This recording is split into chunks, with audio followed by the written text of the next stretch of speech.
Assalomu alaykum.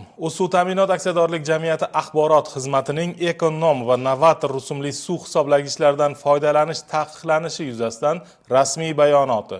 Ma'lumki, Vazirlar Mahkamasining kommunal xizmatlar ko'rsatish qoidalarini tasdiqlash to'g'risidagi qarorida iste'molchilar uchun suvni hisobga olish asboblarini xarid qilish, o'rnatish va davlat nazoratidan o'tkazish hamda ulardan foydalanish ishlari ichimlik suv va kanalizatsiya xo'jaliklari tashkiloti tomonidan iste'molchi mablag'lari hisobiga amalga oshirilishi belgilab o'tilgan. Shuningdek, suv hisoblagichlari tegishli organlar tomonidan tekshirilgan va O'zbekiston Respublikasida qo'llash uchun ruxsat etilgan bo'lishi hamda ularning turlari haqida ma'lumotlar iste'molchilarga taqdim etilishi shartligi qayd etilgan. Vazirlar Mahkamasining 2020-yil 29-avgustdagi 528-sonli qarori bilan tasdiqlangan o'lchash vositalarini davlat sinovlaridan o'tkazish qoidalariga muvofiq davlat metrologik tekshiruvi va nazorati tatbiq etiladigan doirada O'zbekiston Respublikasining o'lchash vositalari davlat reyestriga kiritilgan, tasdiqlangan turdagi o'lchash vositalarini qo'llashga ruxsat beriladi. Bugungi kunda iste'molchilar tomonidan suv hisoblagichlarini o'z mablag'lari hisobiga sotib olish va suv ta'minoti korxonasi xodimisiz o'rnatish holatlari kuzatilmoqda.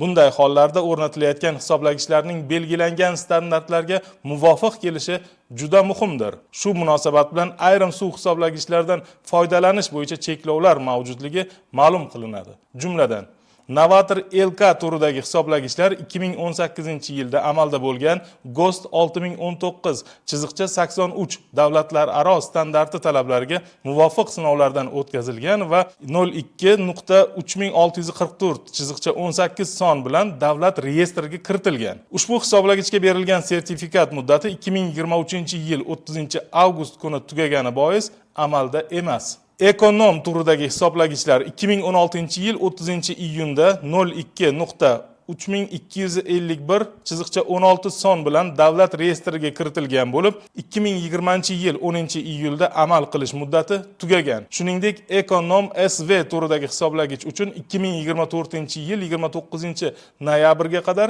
muddat belgilangan. Hozirgi vaqtda mazkur hisoblagichlar amaldagi milliy standart talablari bo'yicha sinovdan o'tkazilmagan. Ma'lumot o'rnida Toshkent shahar texnik jihatdan tartibga solish sohasida nazorat inspeksiyasi tomonidan o'tkazilgan tekshiruvlar natijasida Rossiyada ishlab chiqarilgan Ekonom va Ukrainada ishlab chiqarilgan Novator rusumli hisoblagichlar amaldagi standart talablariga javob bermasligi aniqlandi.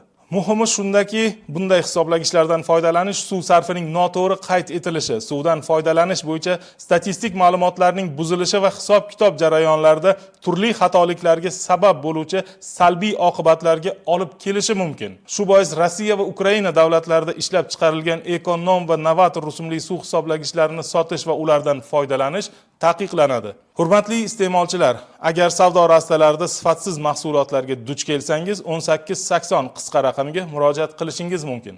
E'tiboringiz uchun rahmat.